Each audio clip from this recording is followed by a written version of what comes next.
evening. I'm John Devenish, host of Dinner Jazz here at Jazz FM 91. And welcome to a very special broadcast as part of International Jazz Day on this 30th of April, 2021. This special broadcast is being called Impressions, the Universality of Jazz.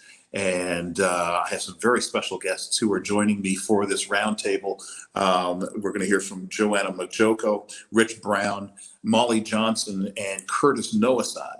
Now, I got to tell you, I am not a huge fan of the traditional establishment bio.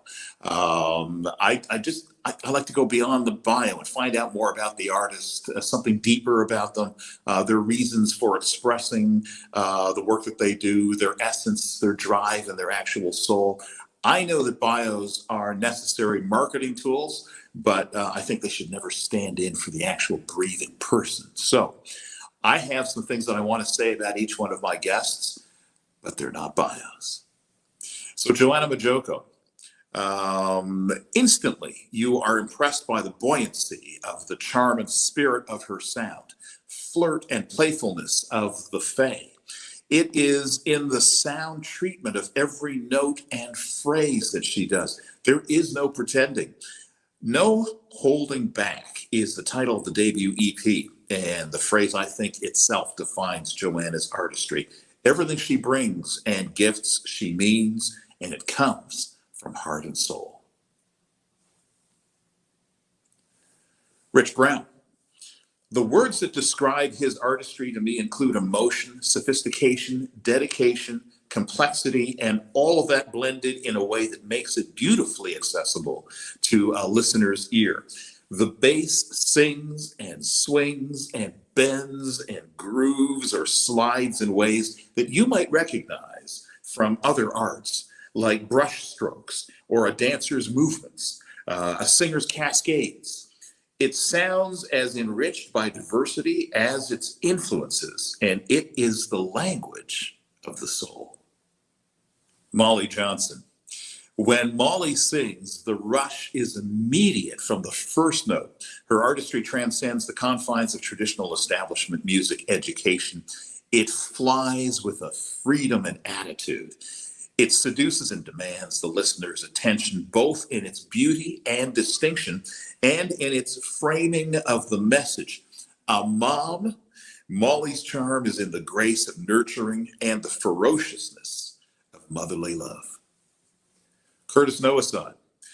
I especially like the fact that Curtis never settles for easy ways or second best. His music is inventive and provocative, sometimes deceptive. You can mistake an ease for an energy dip, but you would be wrong. And there is some of the magic of his artistry. I like to think of Curtis as a drum talker. His medium of expression, unexpected for some, makes perfect sense. A sensory medium of communication, punctuation, and cultural groove. Now, in speaking with my guests, I gave them a little bit of homework. And I borrowed some questions from a blog that comes out of the UK. I'm proud of this blog. My little sister, my younger sister, and a good friend of hers in London, put this together. When the pandemic hit, artists and musicians connected to London's West End and all throughout Europe were completely gobsmacked. And it was literally like coming right to a precipice. And they were searching frantically for ways to express how they were feeling, being able to talk to somebody about things. And what the enormity of now, this blog has done, and it's become a sensation, is it throws some very simple questions. And it actually probes a lot deeper than the questions seem. They almost guise themselves under being really simple, but they're not. Things like, who are you? Seems simple, but who are you? Why do you do what you do, and how do you do it? And how are you navigating the current version of the world? That's the enormity of now. You should check that out, by the way. theenormityofnow.co.uk. You can find it there. But we're going to meet our guests right now. First question is, who are you? My name is Joanna Majoko. I come from a Zimbabwean and German background, and I am a musician and artist who is very much on the journey on finding my voice. Okay. Why do you do what you do, and how do you do it? I do what I do because music keeps me going. Music is a channel for me to show my passion for life and the people that feed that passion to me. And I also love the effect that it has on others and the inspiration it provides others. How are you navigating the current version of the world? By taking it one day at a time. I can definitely say the last few months have not been the easiest throughout the entire pandemic for myself personally. So for me, it's definitely been not only speaking about it and talking it out with those closest to you, but music has been my savior, whether it's been listening to music or writing music or performing here at home by myself. All right. Thank you. Okay, so very first question is, who are you? Who am I? My name is Rich Brown. I am a bassist and a composer here in Toronto, and because of the pandemic, I'm doing a lot of other things. But I guess that we could talk about that at the last part of the section of questions. Yeah, music is what I do, but it's not who I am. Tell me who you are. Well, how much time you got? Who you are? I am a work in progress, and I'm not perfect, and I sometimes stumble and sometimes go through some hard times and deal with things that other people have to deal with on a day-to-day basis, and I'm just trying to be the best me that I can, so that when I do pick up the bass and turn my life forward to the music, that it's coming from an honest place and a place that can maybe provide some healing for other people. I do what I do because, I grew up with music. From a very young age, music was playing in my house like all the time. And I always loved the way that it made me feel. So I do what I do because I want other people to feel the way that I felt when I first heard music.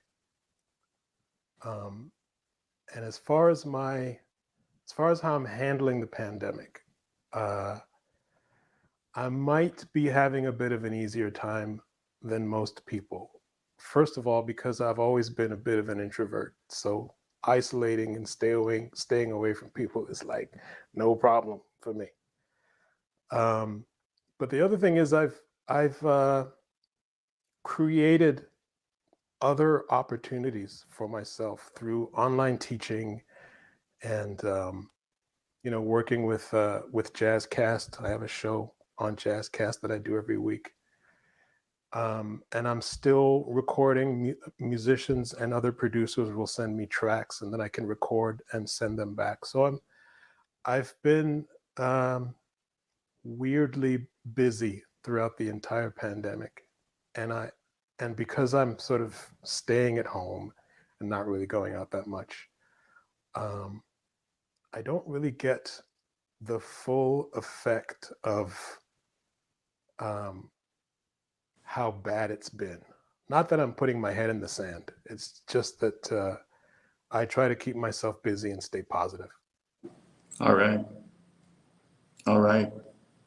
Molly. It's your turn, Molly. It's my turn. That was lovely, Rich.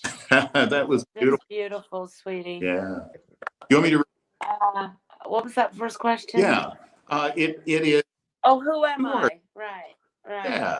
Well, I think we all know. Well, I'm a pain in the ass. That's who I am. But we all cranky old woman. Go on. That's who I am. We all think we know who you are, but who are you? Well, I'm more like Rich than you think. I am also an introvert, and am also it's a little bit harder over the years with kids running around, but they're grown now, and I can sort of, I'm okay with isolation and solitude. I confess I'm kind of loving not having to gig, because I'm very lazy. Very lazy, and yeah. What I am missing, though, is my trio that I've been playing with for, well, look at my hair, 30 years. Wow. Yes. Beautiful. So Robbie Botosh, Mike Downs, Davide Lorenzo. Yeah. It's a magical, bundle of joy. And you can only imagine at this length of time how deep the jokes are. Yeah. Yeah. How I super duper miss that. I super duper do. In fact, what propels me to perform live is that I get to hang out with them. Beautiful. And,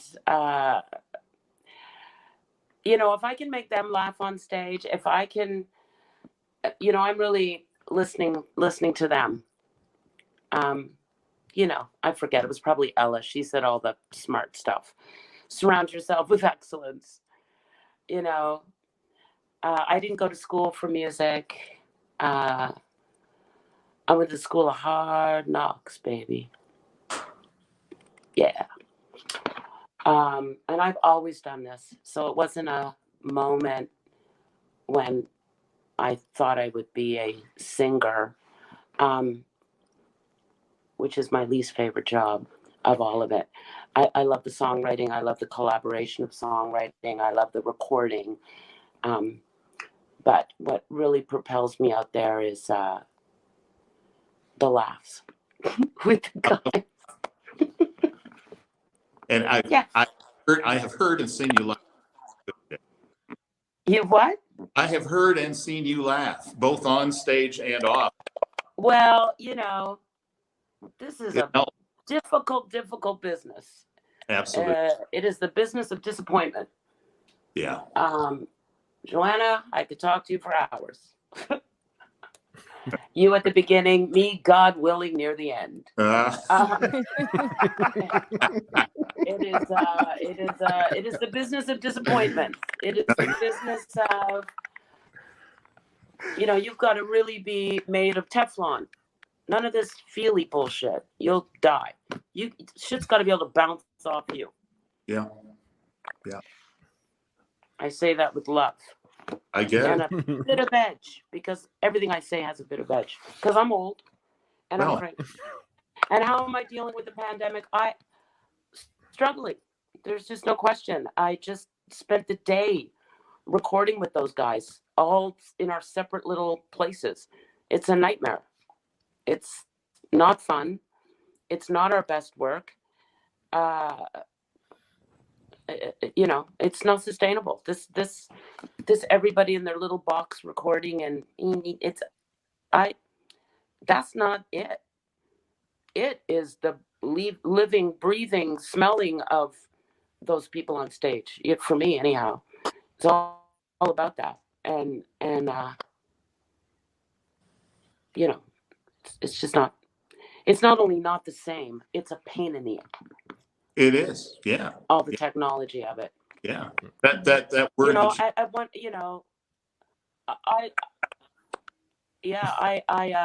I don't teach. Clearly, I don't teach this shit. No, sorry. Well, you're kind of. I get thrown out of music school. Yes, I would. But I have lost. I lost an entire 27 shows in one day. Wow. And it took me a year to build those shows, to book that shit. Yeah. And I lost it in one day. So, I do other things. I, do voice work on occasion if I get lucky. There's little bits and pieces of that. But, I'll talk about a hamburger, but I won't sub a hamburger. No siree. That's church and state, baby. So that's how I'm doing. Thank you. Oh, Since you asked. that is beautiful. Curtis, it's your turn now. Okay. Let me ask you these questions again from the enormity of now. The first Okay. one is, who are you? All right. Just starting with something light. Something easy. Yeah, exactly. Right. Well, That's $1 million question. Yeah, exactly. I'm Curtis Nowosad. I'm a drummer, composer, educator, producer, etc. from Winnipeg, Manitoba. But I have been living in New York City for close to 8 years now. Yeah, I mean that's the Cliff Note version. But yeah, I am a human being existing in the world like everyone else. Yeah, that's pretty much who I am. All right. Well, so tell us why you do what you do and how you do that. Well, say why I do what I do. I mean, I feel like, the short answer is because I don't really have any other choice in a sense. I don't know any other way to express the things that I want to express other than playing music or communicate and connect with people in the way that I do when I'm playing music, which, I think that's sort of the driving force, to begin with. But, I think that there's a lot of things to be expressed and a lot of things that I don't think they have words for yet. A lot of things that, human beings feel, just the complexities of the things that we experience and go through, on a day-to-day basis. I don't think there are words in, at least not in English, possibly in other languages, but I doubt it, just that actually describes the things that we're actually feeling. And I think that music comes a lot closer to that than anything that we can say, So I think that kind of, that's sort of a driving factor for me. And there's there's a lot of things like everyone else. There's a lot of things that I want to express. So I like being able to use music to do that. So how are you navigating the current version of the world? You are different from the rest of us here. We are sitting in the Toronto area. For the rest of us, you're in New York City. Yeah. How are you navigating the current version of the world? Not so bad, to be honest. I mean, it's rough. Obviously, it's I've done nothing but play music for a living since I was 18. So I don't know, So obviously, it was a big adjustment. But yeah, it's definitely a very different situation where I am right now, just because we're not locked down in the same way. I've been reaching out to a lot of friends in Toronto to, just offer some support and say, hang in there. I know that it's a rough situation right now, but I've honestly been navigating it okay. I was, if I'm being honest, I wasn't really in a great place mentally before the pandemic hit.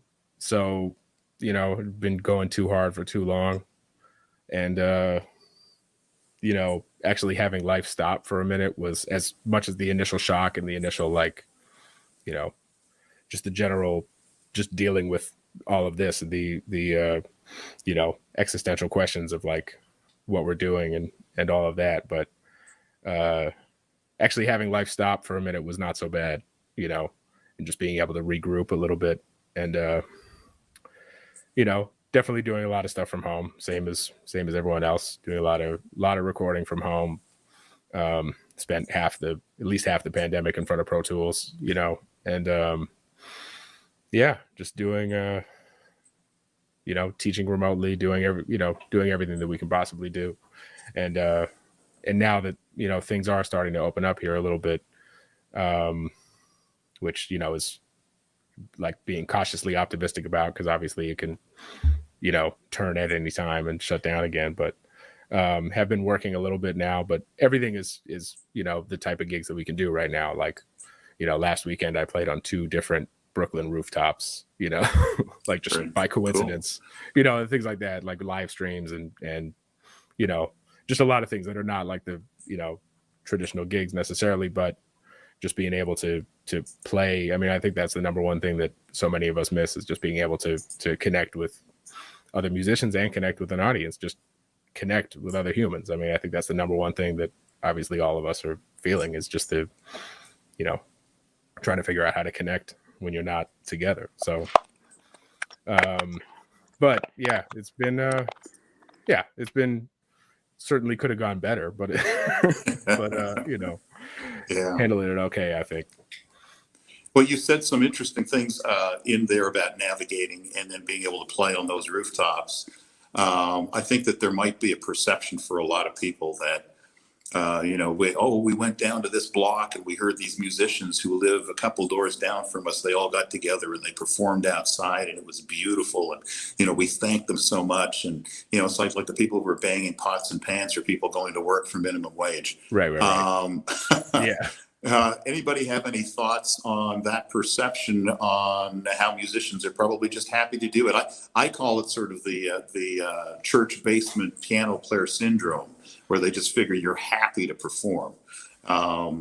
Anybody want to expand on those feelings of being an artist in these times and maybe performing, and how it's, Molly, you talked to how it's just not the same thing. Rich, you also touched on that. I don't know, Joanna, if you want to take lead. I'm not picking on you, but Definitely. I definitely think in the beginning of the pandemic, there was a large perception that as musicians, well, you're already sitting at home. What's the trouble with getting on live stream every day or every other day, whatever the capacity was? And I didn't necessarily take offense to that personally, but I did have issue with the mentality that a lot of non-musicians in our position looked at what they were looking for. Like, I'm bored at home. Why don't you do live streams? You know, and just not even, exactly, not even considering the difference from performing live to an audience as opposed to live over your phone. You know, you're talking about quality, and as a musician, you care about your quality very much. You care about the delivery, how it's being heard, what you want your audience to take away from that. And live streaming can change a lot of that trajectory, and it does change a lot of the trajectory. So I stayed away from live streaming for majority of the pandemic. Hasn't been until this year really that I've tried it a few times, and I don't love it. I don't love it. It's different, you know. It's one thing performing, and then you're performing to silence. You're not getting that feedback that you're used to getting, the energy, the emotion. So that part I definitely miss, but I do love the fact that there is still a possibility, and you're also able to see more of people's thoughts than you would with an audience directly in front of you. You know, people are sharing more of what your performance and music makes them feel, which I really love that part. All right, Rich and Molly, you two want to do some yelling on that too? Who wants to go first? Molly?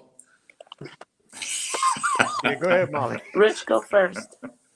All right. Useful It's like Hollywood Squares. for beauty. Whatever that is. Yeah, I mean, there were opportunities. It's all on my phone. It's ridiculous. There were opportunities for me to live stream, and I kind of shied away from that because, I mean, you know, first of all, I'm a bass player, and even though I have done solo shows in the past, it didn't feel good to me to do it. Mm-hmm. So I've still sort of said no to a lot of things. You know, the other thing that really bothered me is hearing people say, "Oh, the music you guys make after this is going to be so awesome." Like, yeah, what does that mean anyway? I've heard a lot of that too. It's how does that hit you? It's like, why? And what's wrong with the music that I put out before?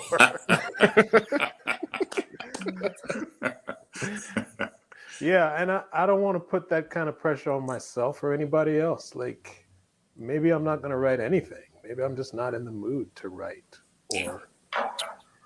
or do. I mean, you know, the stuff that I'm doing now is stuff that I'm doing because I have to do it, you know? Like to be able to perform live and, you know, as Joanna was saying, like get that energy back from the people. It's a very reciprocal thing when you give something and then you immediately receive it back. And that's not possible in these times. So the stuff that's keeping me busy is stuff that I'm doing because I have to do it. There were a few times where I've gone out and played shows to a limited capacity, and everything about those gigs felt different. Yeah. Including the money. Yeah. But Yeah. I don't know what normal is going to look like after this. I'm hoping that it doesn't look like what we thought normal was. But I'm hoping that it's beneficial to all of us in some way. I don't know how that'll happen. Molly, maybe you have an elixir.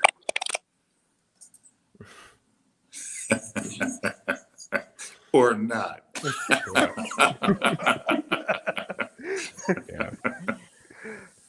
Yeah. I gotta say, like all those things you were just saying, like I definitely was not trying to, I mean, I played drums. I was not, people were like, oh, we can live stream. People were like researching,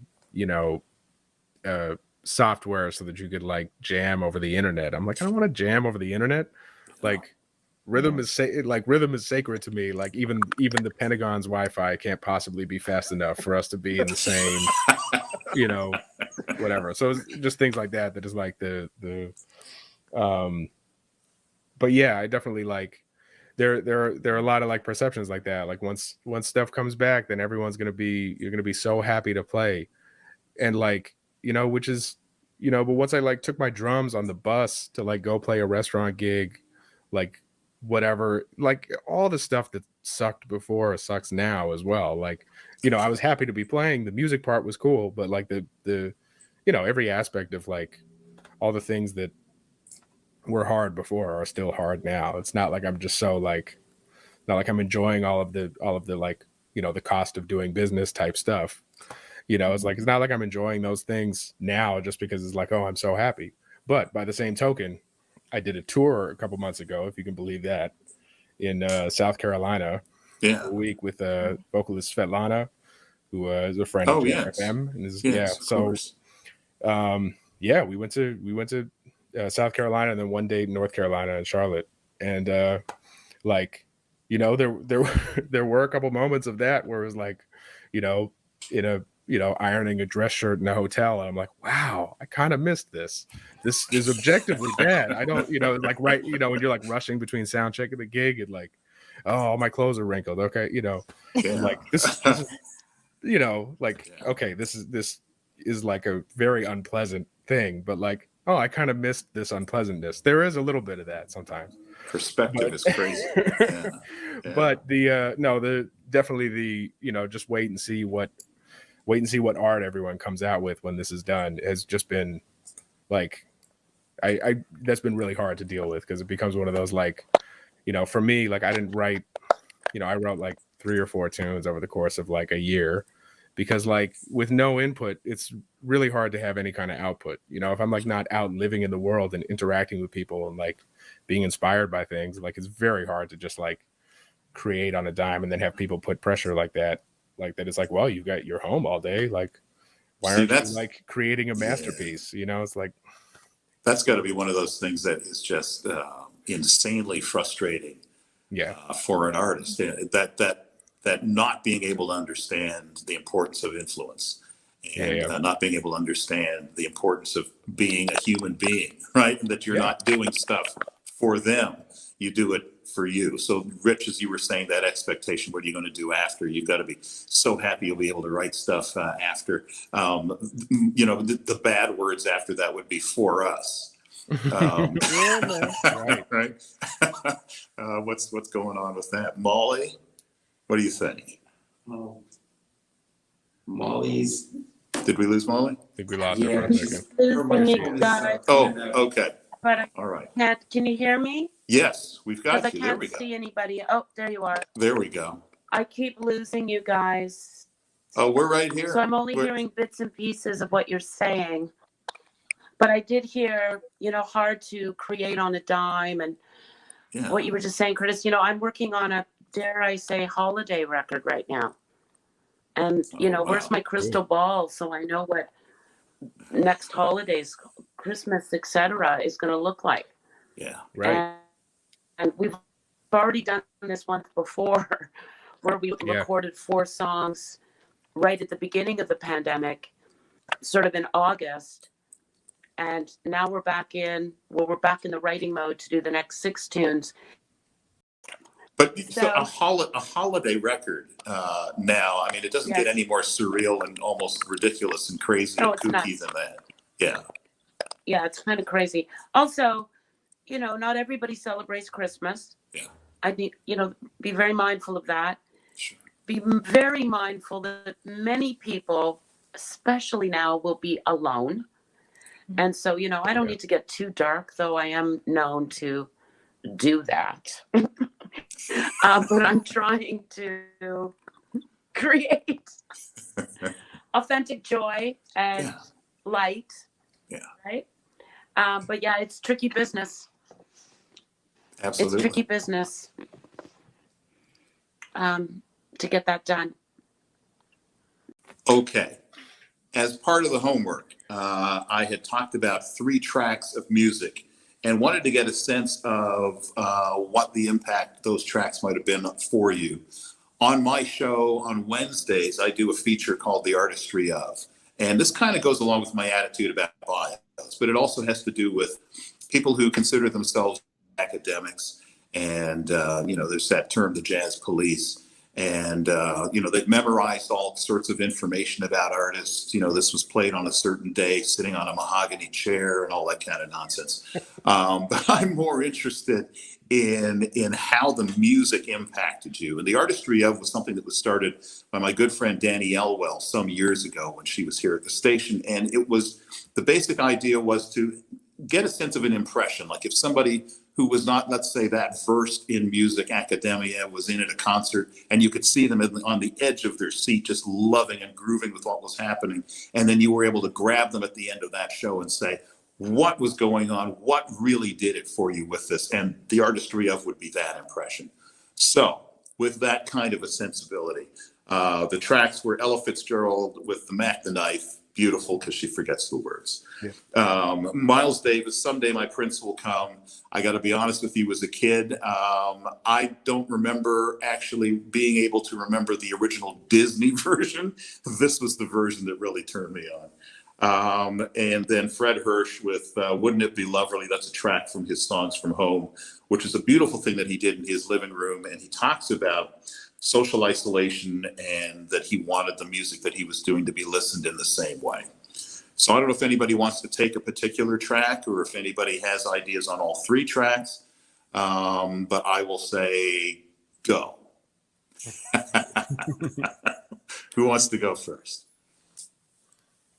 Or do you want me to do this again? Because, I can't.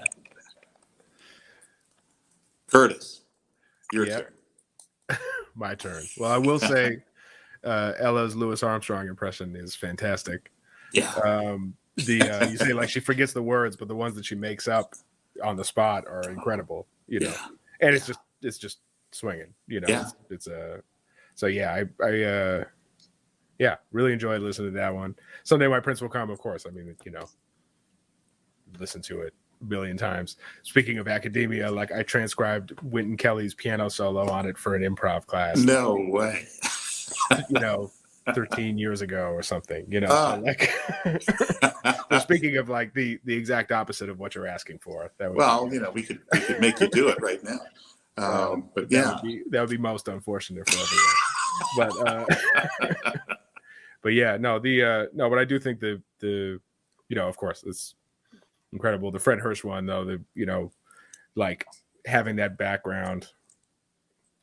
Yeah, I kind of it made me want to listen to more pandemic projects and kind of hear, how everyone, knowing that that's the background of the project, knowing that it's like it was made at home in isolation meant, and especially just, saying that, defining his own project and saying like this is meant to be listened to in isolation, really put me in a different headspace listening to it, and really kind of made me like hone in on it, and you know, because there's a lot of complex feelings to that, right? Like I'm an introvert myself. Like not leaving the house was perfectly fine half the time, you know, most of the time.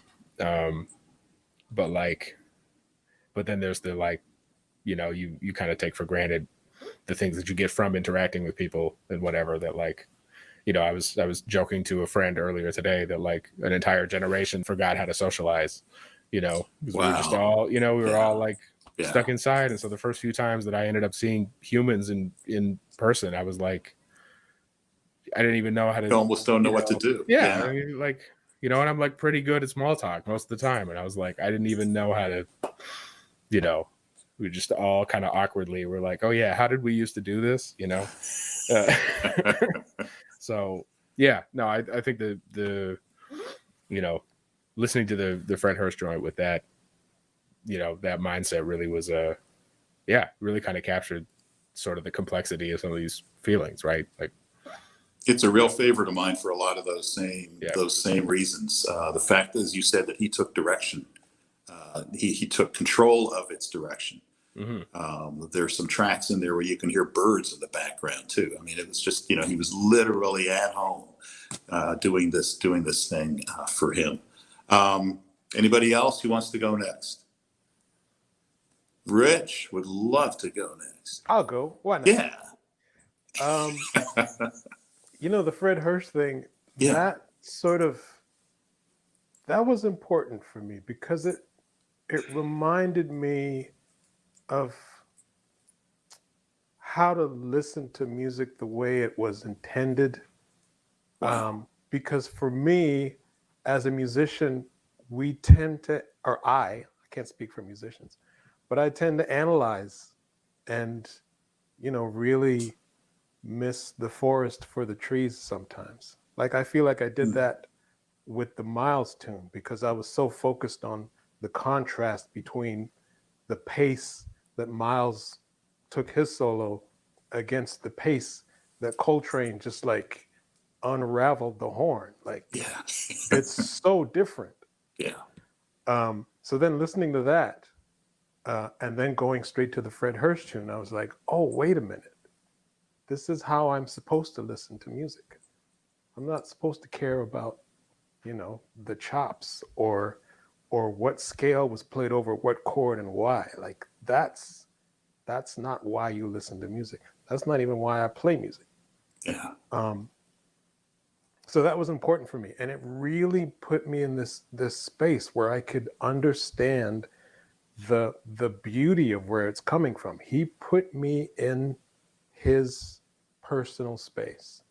And I find that, I've always found that really fascinating when a musician is able to do that without lyrics and really convey an emotion without having to rely on language. That's something that I've always been fascinated by ever since I heard Coltrane's Alabama. That was my goal as a musician.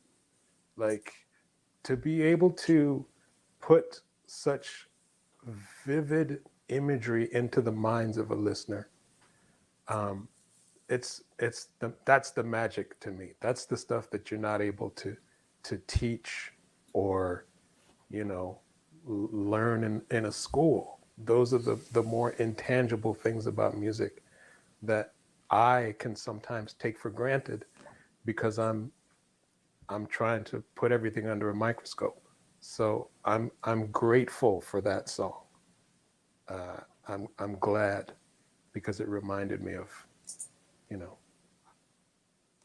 how to listen to music, really. How to listen. I love it, man. Yeah. Definitely.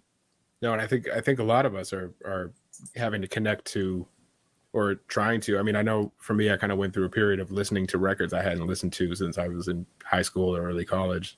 Things that like listening to records that reminded me why I do this. You know, I mean, like, what was it about these records that, you know, that drew me to this music and excited me so much? And like listening to them again with, you know, the brain that I have now and the ears that I have now was like a completely different, it was like a revelation, just, you know, like trying to just reconnect with that. Like, you know, as musicians, we consume so much music. You know, I hate the term consume, but you know what I mean? We listen to so much music, we come in contact with so much music that like just being reminded why you know, like what it is that's beautiful about this thing and that was exciting about this thing, wherever is really, so I think we've all kind of, you know, I find like a lot of people I've talked to we're really like kind of assessing our relationship to music. And I think you kind of saw that at the beginning of the pandemic when a lot of people like hadn't really questioned what they do or what this is for or anything. And so I kind of like, you know, there were a lot of people that were like having their first existential crisis. And I was like, oh, welcome. Like, this is, you know, like, you know, I was like seeing people melt down on the internet. And I was like, I'm very sorry that you've never questioned, you know, what this is and why you do it. And like what your place in the world is, you know, like, sure, you know, Godspeed. You know, like there's just a lot to that. So I think a lot of us are like a lot of people have assessed their relationship to music. A lot of people have been like, all right, I'm not doing this for a living anymore. I'm doing something else. A lot of people have doubled down. There's like every, you know, there's a lot of changes and a lot of loss like from this year that I think a lot of us like will not even, you know, really not even process for a long time. Exactly. Yeah. Like it's going to be a long time before we, you know, we lost like a whole generation of jazz musicians within a month, you know, like early on, like, you know, through all, you know, there's just so many, you know, so there's just things that it's like we haven't really been able to like, you know, grieve fully, you know, like Ralph Peterson was one of my teachers, you know, he passed away last month.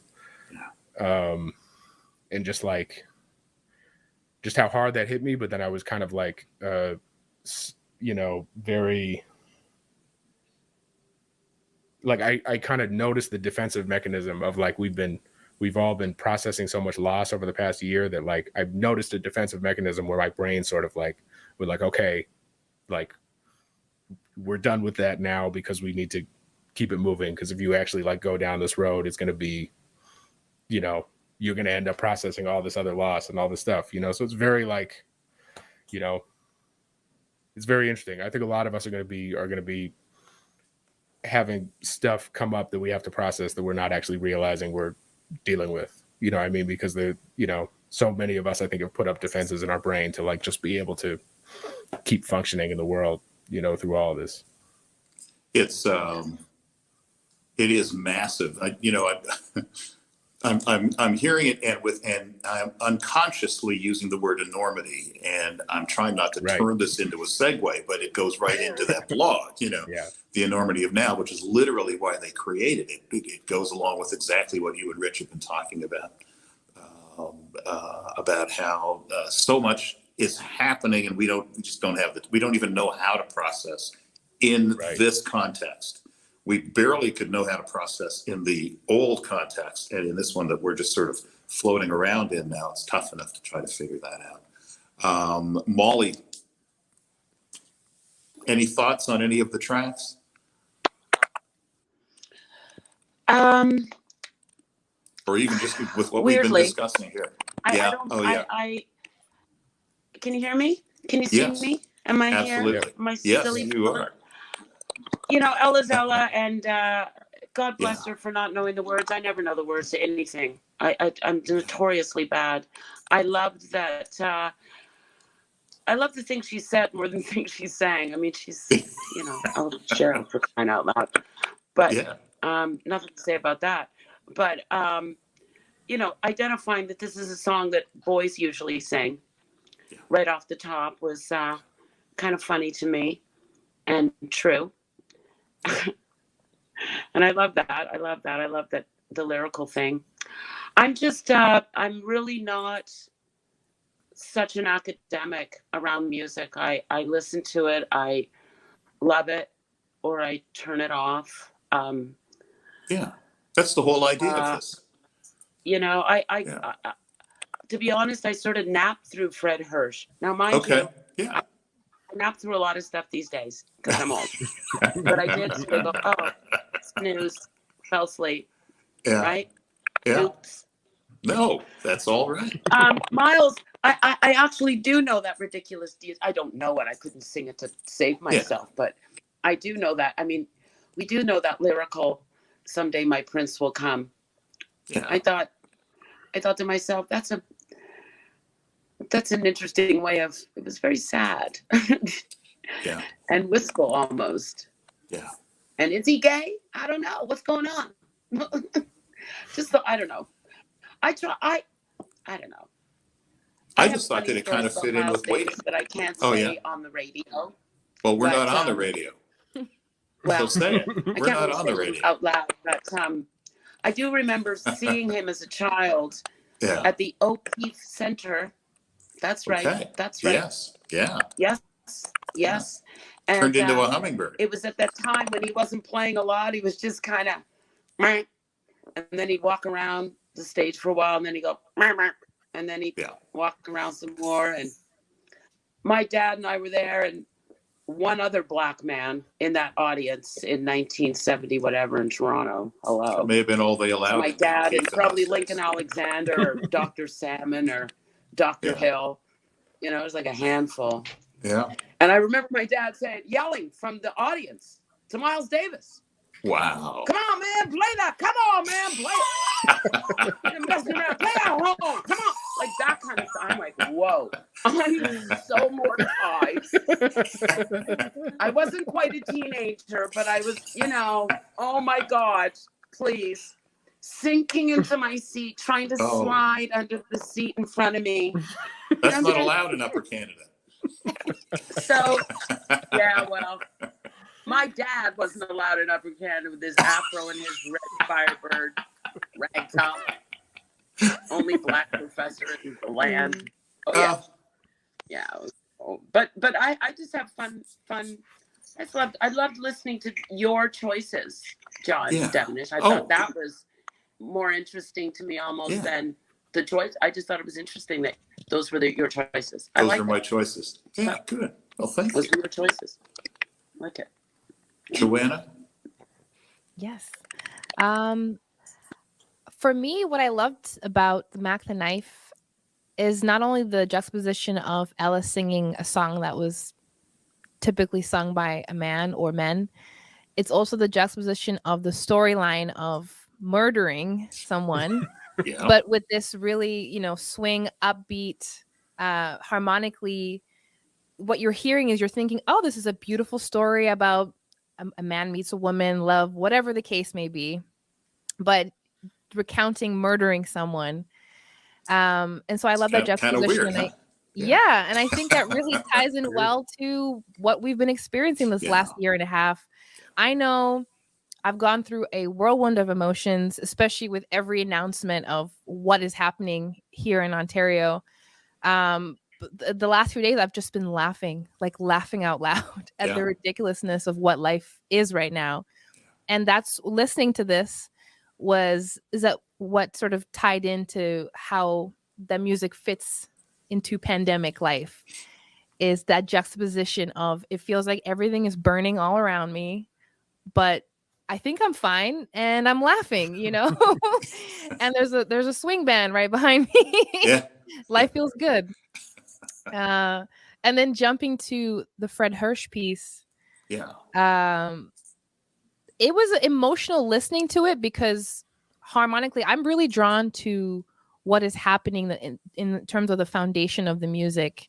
Even with writing, the first thing I always do is create a structure, chordal structure. Like that's what has to hit me first. The chords are more emotional to me than the lyrics half the time.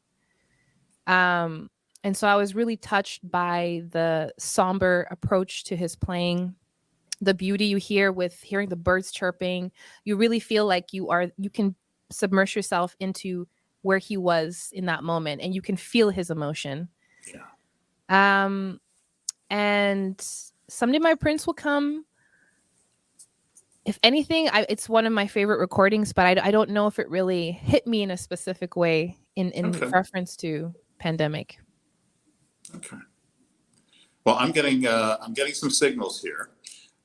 We are getting close to sort of a wrap-up time here. But I want to thank you all for being so candid and sharing with me. The whole idea, as I said before, with this was to kind of get away from and sort of peel away some of the sparkly beads that some people impose on jazz, and get a sense of who the artists are, why you do what you do, and kind of blend in a bit of what the enormity of now was talking about, and then see how that meshed with the music, and get a sense from each one of you, your different impressions of what's been going on. And in that way, it becomes a kind of a universality, because we're hearing a lot of commonalities in the stuff that we are talking about. And I'm sure that those have been things that have been impressed upon you as well. So let me just quickly say to everybody who has tuned into this and is enjoying this, my guests have been Joanna Majoko, Rich Brown, and we've been listening also to Curtis Nowosad and Molly Johnson. And listen, you guys are treasures to me, absolutely treasures. And thank you for participating and agreeing to do this with me. This is the very first time for this stuff. So it's been a real pleasure. We will see where this goes, but I could not have done this without you. Well, I would have had to jump from square to square, but it wouldn't have been the same thing. But thank you so very, very much. Enjoy the rest of your evening, and International Jazz Day. Celebrate however you can, or don't celebrate. Listen to jazz or don't listen to jazz. But just be mindful of what's going on. And I hope that you can all be as safe as you possibly can. And once again, in two very, very sweet words, thank you.